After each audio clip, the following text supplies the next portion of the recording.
Good afternoon or good morning if you are on the West Coast or further west.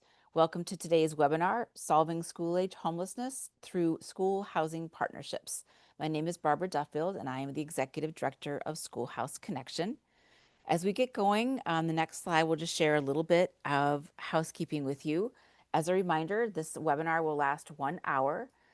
We are sure you're going to have questions, and to help us answer them and keep track of them, we'd ask you to please type your questions into the Q&A box. That's where we can track them and make sure that we're answering them. We are recording the session, so you will have the information. It will be up on our website shortly, and you'll also get a link afterwards. We also will issue a certificate for attendance. And if you want to continue the conversation on school housing partnerships or any other issue related to the education and early care of children and youth who are homeless, please join our SH community on Slack to connect with your peers and with your SHC team.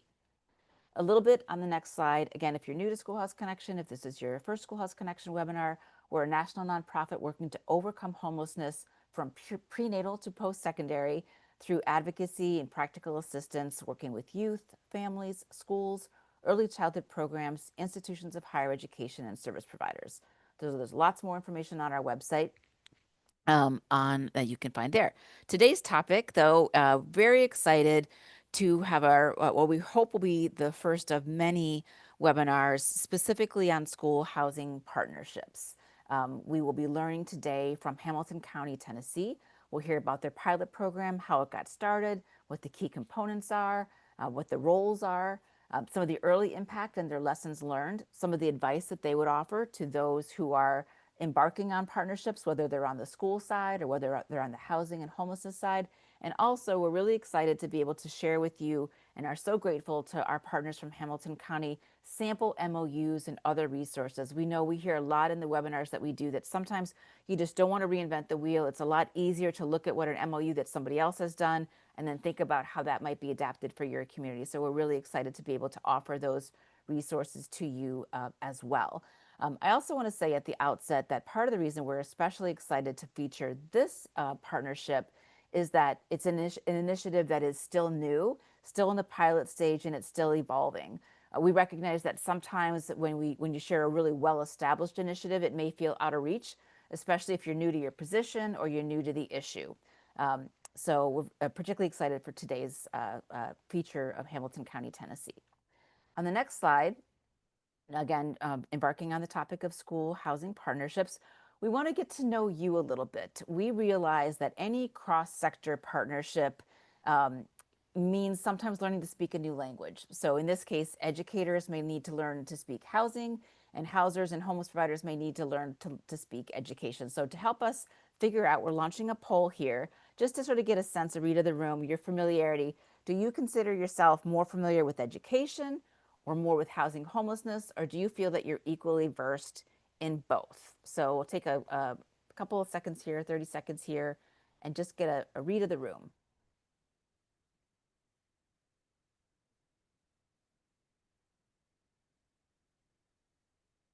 I have a sneak peek into the early results, and so far it's both surprising and exciting. There's also a not applicable. All right, let's see, we've got, I have my glasses so I can see what our response rate is.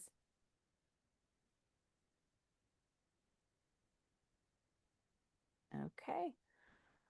We got about 72%, 73% respondents. So I'm going to wait till it gets to 75 and then we'll end the poll. All right. One more percent. All right, we're at 75%. Let's see what the results look like. It looks like we have a pretty remarkable split. It looks like we have 35% are more versed with education, 37% more versed with housing, and 27% that are equal. So this is a true cross-sector webinar. So thank you very much for indulging us with that. And now we're going to get right into it. The next slide, sort of what is our why, particularly from Schoolhouse Connections perspective. We recognize that long-term solutions to family homelessness require housing and education and services. No one sector can do it by itself. Housing in and of itself doesn't end homelessness. We know that. We know you need an education. We know that lack of a high school degree is the single greatest risk factor for experiencing homelessness as a young adult. So education is both prevention and it's intervention. We also know that safe, stable, affordable housing and supportive services are necessary to improve school attendance and achievement. So it's a critical part of the attendance and performance work that we do as well.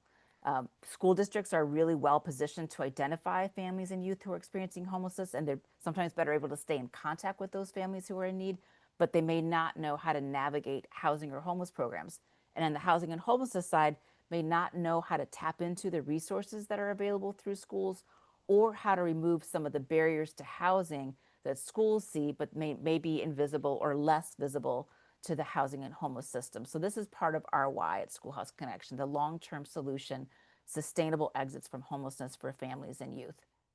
When we say school housing partnerships, we know that these can take many different forms. We learned a ton about school housing partnerships with the American Rescue Plan Homeless Children and Youth Funds, which really allowed schools to do different things with their funding to support housing interventions.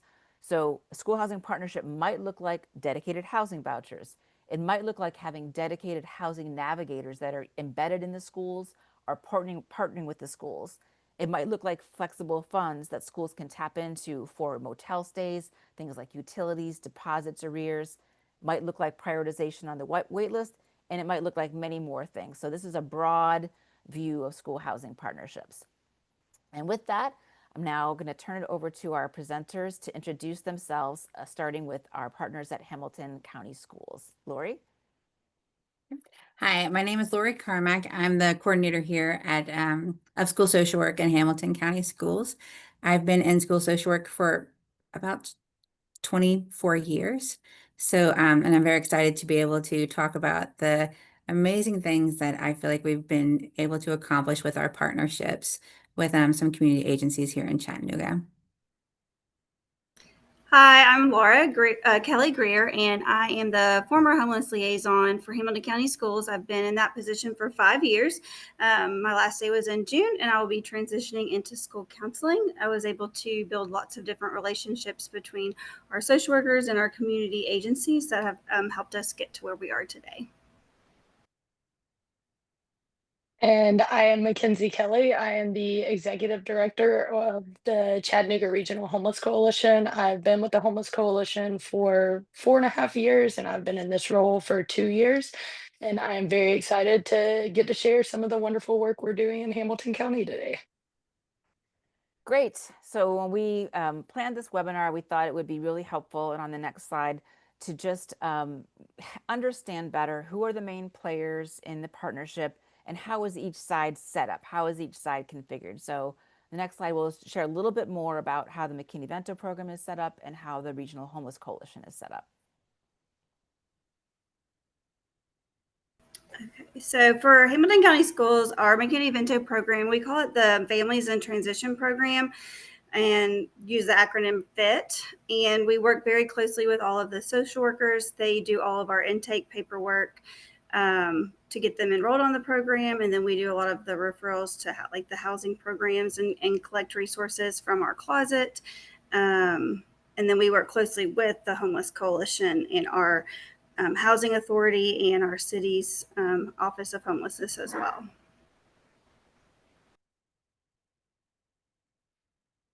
I'll just add for school social workers here, we have I believe 78 schools in Hamilton County. Last year we had 75 school social workers. Due to budget cuts, we are going down to 69 next year. But we have a school social worker in every school except for 3 schools next year due to the budget cuts.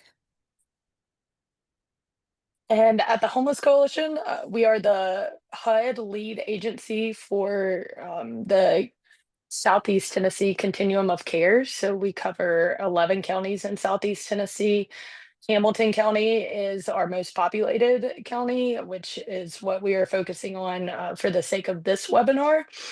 We also are the host for the Housing Forward Fund, which is flexible funding to prevent these one-time barriers to housing. So things like first and last month's rent, utility deposits, security deposits, move-in costs, things associated with moving in that a lot of other housing projects, specifically federally funded housing projects, won't fund. And so that is primarily funded through the city of Chattanooga, a contract we have with the city of Chattanooga, but it is accessed by around 40 local agencies, and the schools are one of those agencies. And that reminds me too, we realize that we're going to do our best today to translate as we go along. But if there's a term that is new to you, please don't hesitate to ask for clarification. Again, please do in the Q&A so I can see it. And ultimately, we do plan to do a glossary for liaisons on how to speak housing and vice versa. But for today, if you have a question about a terminology, please put it in the Q&A. And with that, we'll get into the origins of the pilot.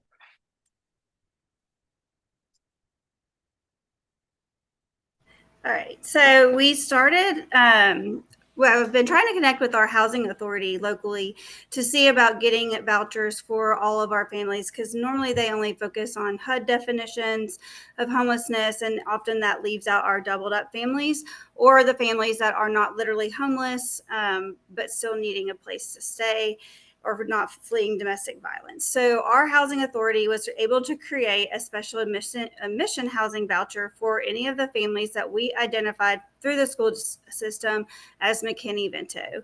Unfortunately, those are on hold right now due to cuts, and they are looking at maybe bringing them back in 2026.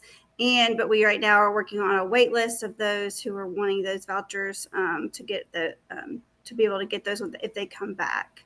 And we also, we're working closely with some agencies, because we knew that with my staff, there was only myself and a homeless specialist and a full-time clerical assistant, that we wouldn't be able to complete all of those applications. So originally we were relying on social workers to help us gather documents to turn in. We were able to start 30 of those at the beginning of the year prior to being put on hold, and only were able to get 2 or 3 completely pushed through before the cuts were made.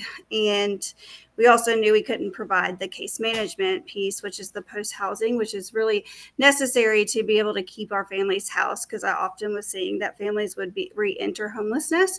And so we really were leaning in on this pilot to help with the housing navigation, help with finding ways to pay for housing deposits, and then the post housing to really keep families in housing so that they didn't return to homelessness.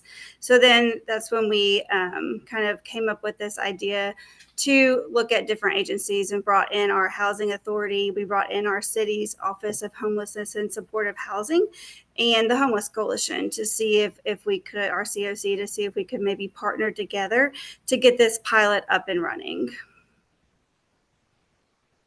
Mackenzie, do you want to add anything? Yeah, I just want to highlight that the biggest problem, once these special admissions vouchers were decided to exist, the biggest problem was the capacity piece, and that was the whole purpose in starting this pilot, was to expand the capacity of the FIT office through an avenue that was outside of the school district, because the school district didn't have the ability to support that. And so that is what created this pilot, was knowing that we needed the expanded capacity and trying to figure out how to get to that place. Next slide, please.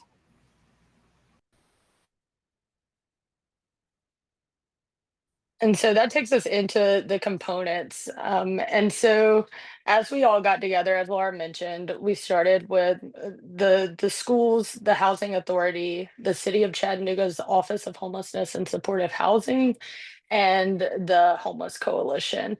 And we decided that this would be a really great opportunity to ask each of these respective partners to contribute either financially or through other means for us. That was the Housing Forward Fund. But it was a really great opportunity to kind of get all of these unique funders to really buy into one project. And then we decided what positions were really necessary. Laura, do you want to walk through those positions? Yeah.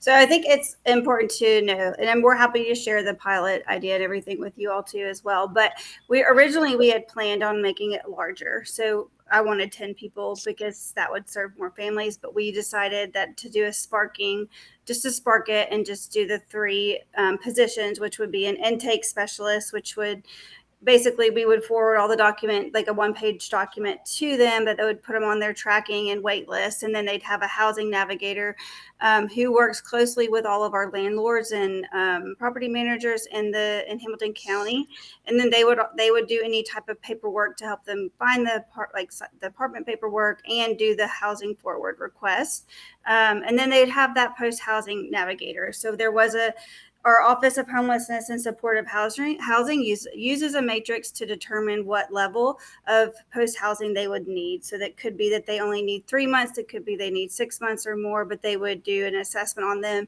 once they got housed just to determine how long they needed to stay in the home.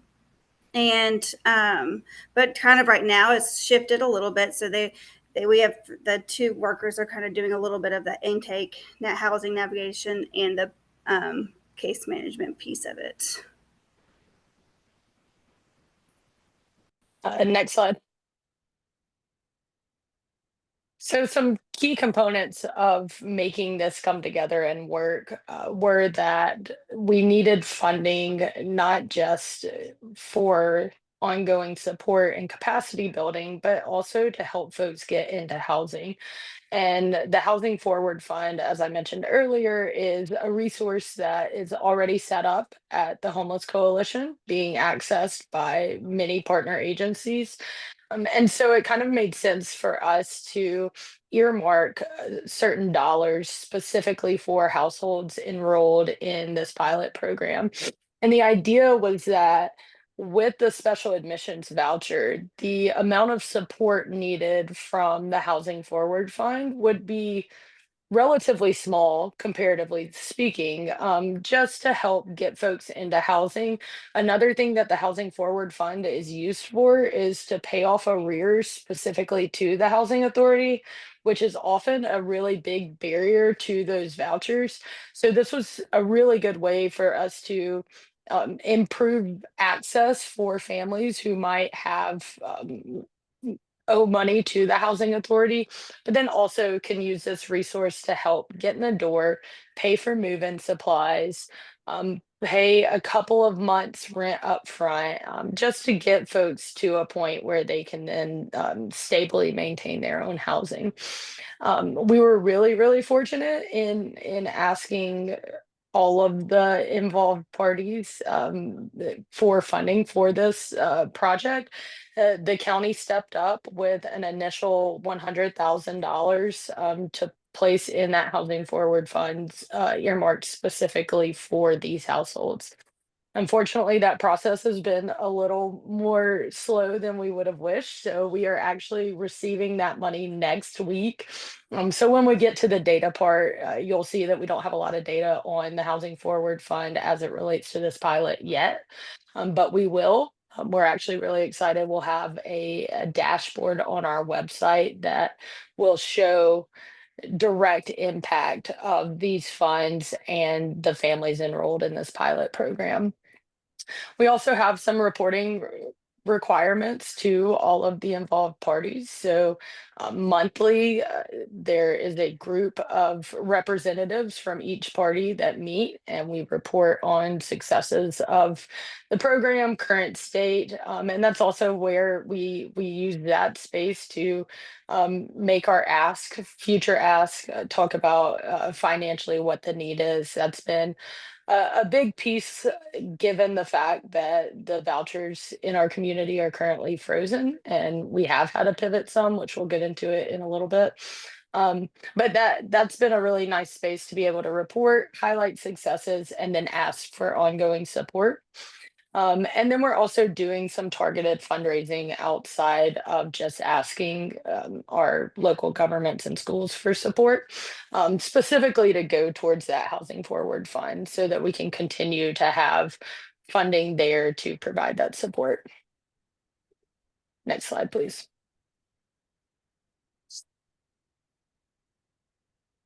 So as we have mentioned multiple times, all of the Chattanooga Housing Authority vouchers are currently frozen. This freeze began in March due to federal budgets, and we are unfortunately probably not going to see any of those vouchers become available until early 2026 if we are lucky. So we did have to pivot there, and fortunately in our community, back in January, we received a lot of emergency rental assistance eviction prevention program funds, and we were able to start utilizing those to help supplement some of the rent dollars that those vouchers would cover. Unfortunately, that funding ends at the end of this month. And so we're going to be relying solely on that Housing Forward Fund. Laura, I don't know if you want to talk a little bit about how, because of that, y'all were able to prioritize families that are more sustainable. Yeah. So when we shifted gears to not use Housing Forward and use the emergency rental assistance and eviction prevention program, we were able to support over 30 families in either remaining in their current housing so that they did not become homeless and on our caseload. So we did that. We trained the social workers on how to fill out the forms. We would review everything so that if it was almost perfect before we sent in, because anything that wasn't filled out correctly would be a delay, and we knew how the funds were. They had to get reimbursed in order to be paid out. So we were able to help over 30 families and at least 5 of our own school staff either prevent eviction or move into stable housing. So we would look over them and determine, is this affordable for you based on their income. So I did have to turn some families away to say, like, your income is not enough for us to request this, which was hard, but we were able to pivot and put them on our pilot waiting list. And then, like Mackenzie said, we will be getting the Housing Forward funds next week, which will be earmarked just for our families, which will be really great just because the city is also out of their emergency rental assistance funds at the same time, and that's kind of slowed things down. So we're looking forward to that. And then I've already kind of mentioned that we have they have a supervisor and then 2 people responsible for doing all the intake, the housing navigation, and the post-housing case management through the city's Office of Homelessness and Supportive Housing. And I do just want to note that this is another place where we had to pivot pretty significantly because, as Laura mentioned earlier, the original idea was that we would have people in those specific positions. So people dedicated to doing just the intake, just the housing navigation, and just the post-housing case management.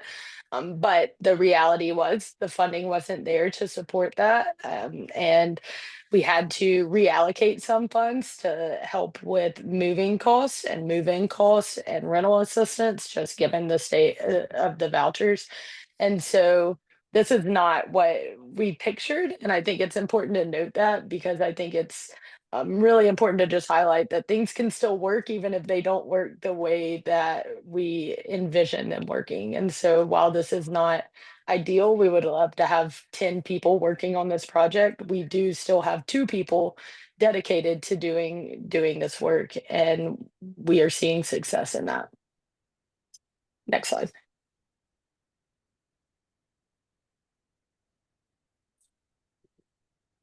Okay, so this is kind of our process for McKinney-Vento. The social workers are all trained in McKinney-Vento by the homeless liaison at our school district, and they will meet with families, try to catch them on the front end at the beginning of the school year, recertify our families from last school year, and then so once the family's been identified, they will go ahead and complete a pilot a pilot form that will be sent to our office and then put onto the waiting list. So that's kind of the process right now. We made sure to try to call everybody on our current list, our tracking before my last day of June 20th. We tried to get everyone called so that way there was less issues when the new person came in at the beginning of the year. So moving forward, anybody who has not been identified for the pilot program will get added on. And that once that's form sent to the McKinney-Vento liaison, then we will forward that form over to the Office of Homelessness and Supportive Housing. And first of all, we'll check to make sure they aren't already on it, make sure nothing's really changed. We try to make sure we ask families, like, are you expecting any more children? You know, how many pets? Kind of get as much information as we can from those. And then we are meeting currently bi-weekly with the homeless liaison, the staff that are working on the pilot through the Office of Homelessness and Supportive Housing. Lori will start hopping in and the housing navigators will get in just to kind of let us know, like, if they're having any issues with the family, because we have direct contact to the families through the students at school. This was kind of partly designed too, so that way we didn't have anybody fall through the cracks. Because I often would hear, oh, well, we called them 3 times, we never heard back from them, or they changed their number. But this way we have a direct contact with the students. We can send notes home through the students if the parents change their phone number and those kind of things. So we've been meeting bi-weekly for the first few months of the pilot just to see how it's going, and then they'll transition to monthly meetings. Make sure that everything's going smoothly. And then we will give updates through the coordinator of social work to the social workers as needed, and they'll be able to access their tracking to determine where the family is in the program as well. Next slide.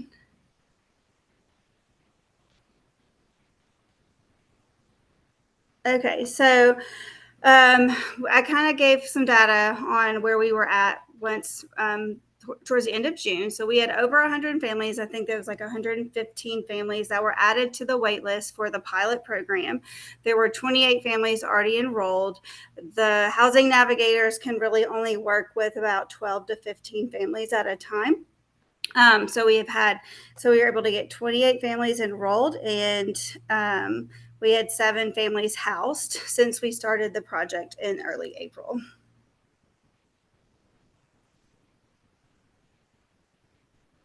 Okay, so some of the key takeaways for this project and the pilot was that we really spent a lot of time developing relationships with our community partners. It took several years just to even get the Homeless Coalition, where McKinsey works, to open up the Housing Forward Fund to all definitions of McKinney-Vento, because originally it wasn't just for, it was only for the families that met the HUD's definition of category 1 and 4. So we spent a lot of time saying, well, this is helping them get into housing, and they are considered homeless. So building those relationships with partners really helped pave the way to this, because then we were able to bring in our housing authority in the city to meet, just to pitch the pilot to see if they even felt like this was something we could feasibly do. And it was really just having a lot of conversations and sharing the facts about the McKinney-Vento from the school's perspective, and how beneficial it could be for our students as far as, reducing chronic absenteeism, reducing health issues, and reducing learning gaps, because they are going to be in stable housing. So really a lot of advocacy and working on building any of those relationships. And a lot of Also, oh, go ahead. I just want to add there that from the COC side of things, um, I would urge folks in the school side of things to push your COC, because a lot of what has happened, especially us opening a lot of our resources to serve McKinney-Vento definition, just happened through, as Laura said, that advocacy piece. But it's not ever that we didn't want to be serving more people. It's that when we're in our HUD lane doing what HUD has mandated us to do, it's really easy to forget how we can expand these resources. So if you're working in a school and your COC is not serving McKinney-Vento definition, I would urge you to take some time to build those relationships and advocate for resources to be expanded, because while federal housing dollars can't, that definition can't be expanded, there are a lot of COC resources that could be serving McKinney-Vento definition and probably aren't, just because the COC hasn't necessarily thought about it. Yeah, and one thing too, like I know one of our is the budget, but one thing I worked hard on too is when the ARP funding came out and just applying for different positions. Because originally my office was only staffed by one person, and it was me, and I was only considered supplemental. And so really just advocating to our federal programs and higher ups within the school district, pushing back a little bit, while respecting boundaries, but also showing that, this is something that's really needed for our students. And is these are some of our most vulnerable students, is how I was able to get people on board at our school district to apply for certain grants and let me apply for different things and kind of think outside of the box. So don't, hesitate to advocate to your COC or to your federal programs, to see if there's a way that they can help you. I know funding is tight for a lot of school districts right now, but maybe just thinking outside of the box on that. So I know I did see one question somebody asked. We had around 1,400, 1,475 students this school year, and they are all our McKinney-Vento definition. We did start keeping track of our at-risk families, who maybe were at risk of an eviction, just so we would know to check in with them at the beginning of the school year. We're getting a lot of questions as you can see, sort of about the difference between the HUD definition and the education definition. And just some clarifying, I guess there's a couple here, and then Lori, I want to ask you a social work related question too. So, how did you, two questions. What specifically are the resources that can be used for families who don't meet HUD's definition? So that's the housing forward. So I guess that's one broad question. Like, we know that HUD's definition is very limited, doesn't include families who are staying with others temporarily because they have nowhere else to go. So what are just if you could summarize the resources that are available to help with all of these for families who don't meet HUD's definition of homelessness. And then the second sort of related question, is, how did you, convince the stakeholders that those families really have needs and are homeless and should be a priority for this project? Yeah, so in our continuum of care, we have the Housing Forward Fund. As I mentioned earlier, that is funded primarily by a contract with the city of Chattanooga, but then also some targeted fundraising through local foundations and just private donors. We also have the emergency rental assistance eviction prevention program funding. Again, that does end at the end of this month, but that is state funding. And so we were able to open that up to include all definitions of at risk or McKinney-Vento homeless. We also have some new campaigns within our COC for eviction prevention. They are just donation campaigns for private donors or our local foundations. And then we have our youth homelessness demonstration program funding. We have about $2.5 million of that funding. And while that is HUD funding, because it only serves youth and young adults, the definition is more flexible there. So we're able to use those resources. But I think how we've convinced the stakeholders is um, simply by approaching the conversation as these are the definitions we're looking to serve. The reality is, most of our funders in our local funders, they don't know the HUD definitions realistically. They don't know the difference. And so we start by, now that we have gotten to this point, when we're having donation conversations or fundraising campaigns, we start by including all of those different situations, housing situations, in our list of who is eligible to access this fund. And so as we're having those conversations, it never necessarily occurs to stakeholders that this is serving McKinney-Vento definition or literal homeless definition. And then there was a question too about paying for security deposits from landlords and from electric and gas utilities. And is that something that the flexible funds are used for? Yes. Any kind of deposit, so including the administrative fees, application fees, really if you can make a case that it is a barrier to housing, then we will likely make it an eligible expense. So sort of related to that question of barriers to housing, there's a comment, the issues we're seeing in our school district and community is that many landlords are asking for credit scores and previous evictions, which seems to be a factor in families being able to secure apartments. So what are your strategies for addressing those sorts of barriers? So the housing navigators with our Office of Homelessness and Supportive Housing in the city, they have worked diligently to create relationships with landlords across our county who are willing to accept families who have a criminal background, have low credit scores, or evictions on their record. So that's why we are partnering with them, because they have very strong connections and have built up a large landlord resource base to reach out to if they have these families with those type of needs. And Lori, on the social work side, so, this budget environment that we are in, federal, state, and local, is extraordinarily challenging. And so we're all, we're all doing what we can, pivoting where we have to, finding what can be done. And when we were talking earlier about sort of some of the local cuts around social workers in the school district and how you've had to pivot there. So it's kind of a two-part question. One is, how are you responding to those? And the other one is, how did you convince social workers to sort of take this on? They have their hands full, like sort of that piece about the engaging social workers and how you're pivoting in this moment. Sure. So the first part, thinking about like how we're navigating the budget cuts here in Hamilton County, this was the first full year that we've had a bipartisan board for our school district. And so that has presented several challenges.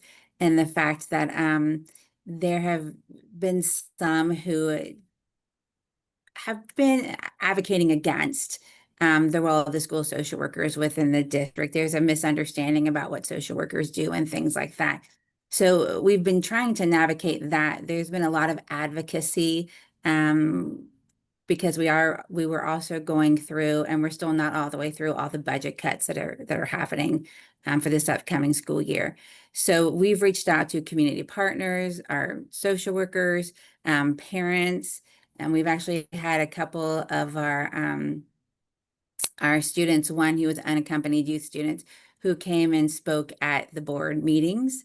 And so we've had community members come and write letters just about the need for funding and bringing to light the things that the social workers are working on, which, one of the big things is housing with our students.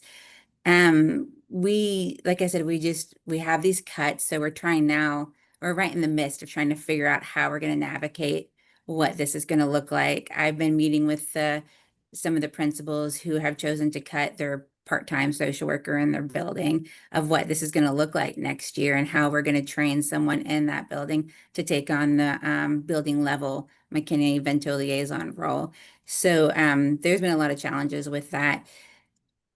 With getting the social workers motivated or wanting to be involved in this, Laura has just done a beautiful job over the last couple of years of building relationships with our school social workers. And we also changed the framework of what our social workers are doing to align with national standards. And so this housing McKinney-Vento is a huge component of that. And so we've put a lot of focus on McKinney-Vento work and providing mental health services within the school, which goes hand in hand with, with the two. But again, I think Mackenzie and Laura have said so much about the importance of partnerships and having those connections and those relationships. And like I said, Laura has done a great job of coming in and providing training and giving.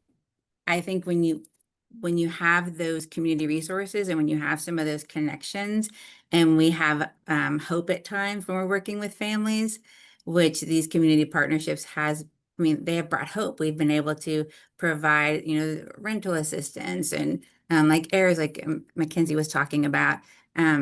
It's a lot easier to get buy-in when there's hope out there. So even if that hope is just a tiny, tiny bit. That is the soundbite that I'm going to take from this webinar and play over and over and over again. That is wonderful. And we didn't focus on this webinar, but I know Hamilton County has done a great job with your youth homelessness demonstration program. And so we have another question from a liaison who's working with her COC to try to get together that application. So as a COC, how does the YHD program crossover with the school district? So this is a great chance maybe to talk about the peer mentoring or other pieces. Yeah, absolutely. I would say the overlap is very significant there. We're very fortunate that we have, and Lori and Laura can speak to this a little better than I can, but a designated social worker at the schools for unaccompanied youth. And she works really closely with our director of youth programs who oversees all of our YHDP programming. And she attends our YHDP case conferencing and is able to have that direct line into our YHCP coordinated entry, our transitional house, our rapid rehousing programs through YHCP. I think too, the social workers are in each school are trained on how to identify that and ensure that they're connected to that social worker. So I don't know if y'all want to speak a little more about that position, but having a dedicated person from our schools attend our YHDP case conferencing is extremely significant.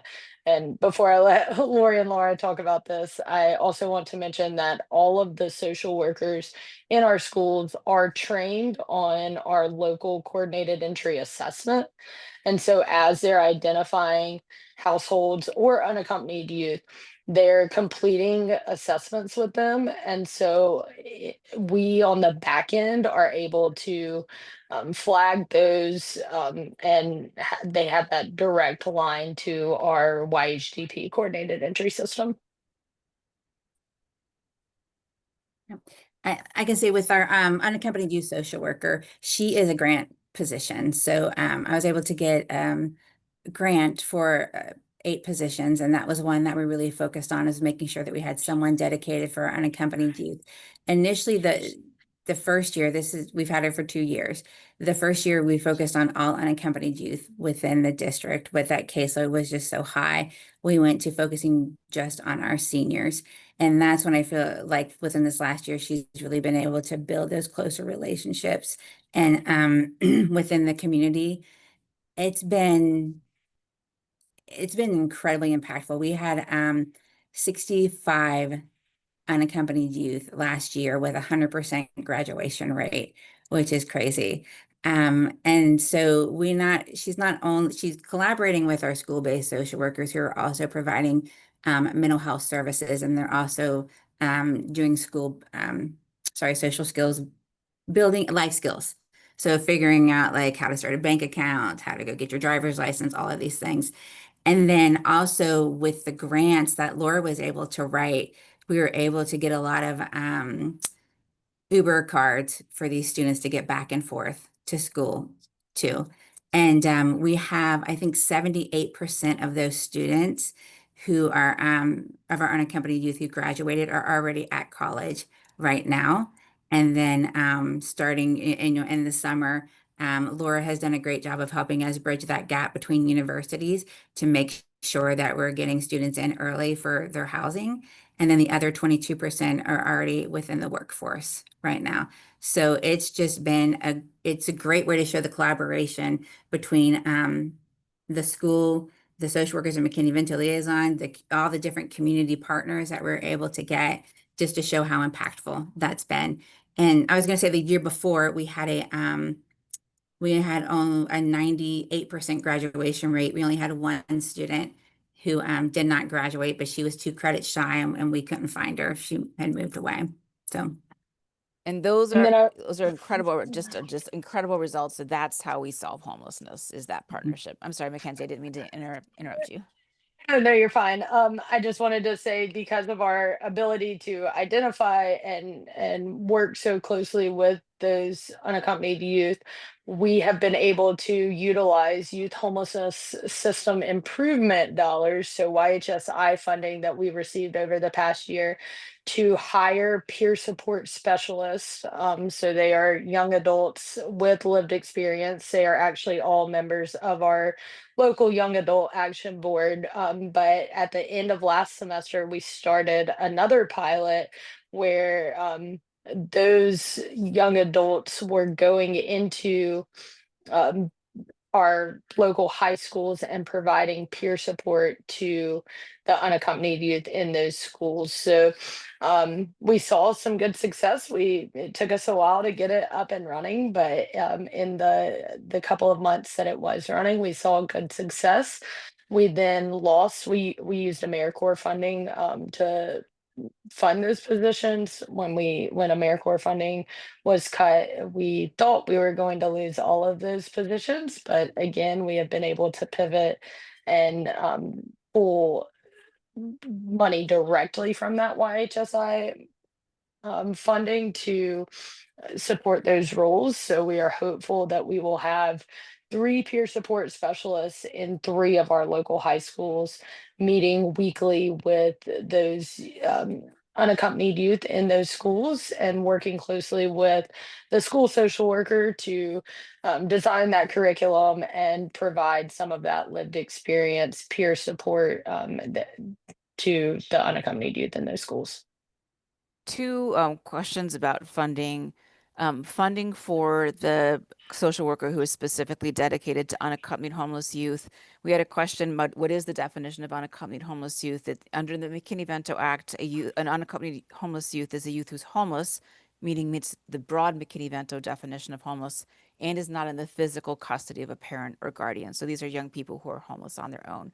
So two questions related to funding. What was the grant funding used for that dedicated position in the school district? And secondly, the funding that you used for the Ubers and the Lyft cars for transportation.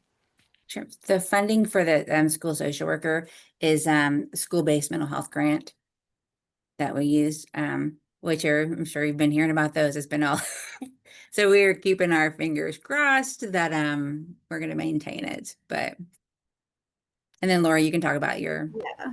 So for the Uber cards, I used the ARP 1.1.0 and 2.0 to use those. So that went away. So we don't have that funding anymore. But if you are working, I don't know if you're able to do this through the YHDP grant or not, but you could even possibly add in a social worker you could pay to the schools. That would be an idea if you could put that into your grant that you're writing for YHDP. And for those of you who are new to education, ARP, American Rescue Plan, Homeless Children and Youth, that was the dedicated funding for students who were homeless during the pandemic. The Department of Education did say that you can use McKinney-Vento Education, Homeless Children and Youth programs for those gas cards, etc. But again, those are limited dollars. I want to switch back to the housing side. We have a question. Do you offer any incentives to landlords, owners, property managers to encourage them to participate in your pilot program? Are these folks included in your follow-up surveys and your case management meetings with the McKinney-Vento families? So specific landlord incentives, we do not offer those currently. But what we do have, as Laura mentioned earlier, is our Office of Homelessness and Supportive Housing at the City of Chattanooga has a full housing navigation team that has been working really hard for the past 5 years to kind of create a bank of landlords A lot of those landlords signed on during COVID when we had dedicated ESG dollars that could provide pretty large landlord incentives. And they've just maintained those relationships. They do a lot of landlord engagement, lunches or events, and just maintain those relationships. So it's really just all been relationship building. And so we're really fortunate that by including the Office of Homelessness and employing those pilot positions through the Office of Homelessness, they've been able to tap into that landlord bank that already exists because of that robust housing navigation program there. The landlords are not included in any of the meetings currently, but honestly, I think that's a fantastic idea. Great. This is why we love webinars and love your questions and comments, including one that I really love that just came in. I hope the answer will be yes. Would you all be willing to share your full capital stack with us, i.e., all the layered funding you acquired to run all of these programs and positions? Absolutely. So that's a project for us, a post-webinar follow-up right there. But that's a great idea. Again, so much creativity, so much looking new players, unusual players, but for both the staffing and the services. So that's fantastic. And then someone asked about the name of the grant funding that allowed for the social worker. That's the school-based mental health. Laura, do you want to share more about that? And I can add in a little bit too. It's a federal education program. Yeah. So the school-based mental health grant, it is it's through the Department of Ed grant, and it really focuses on bringing more, increasing access to mental health providers within the school system. So our unaccompanied youth, like I talked about, social worker, we really focused on making sure that 50% of the time is supposed to be working directly with mental health, either providing crisis support or mental health counseling. So I will say though, if you're in a school system, another grant that you could look at is called the BGA Stop Grant. And that one is specifically for stopping school violence. You can be very creative on how you get positions within that grant.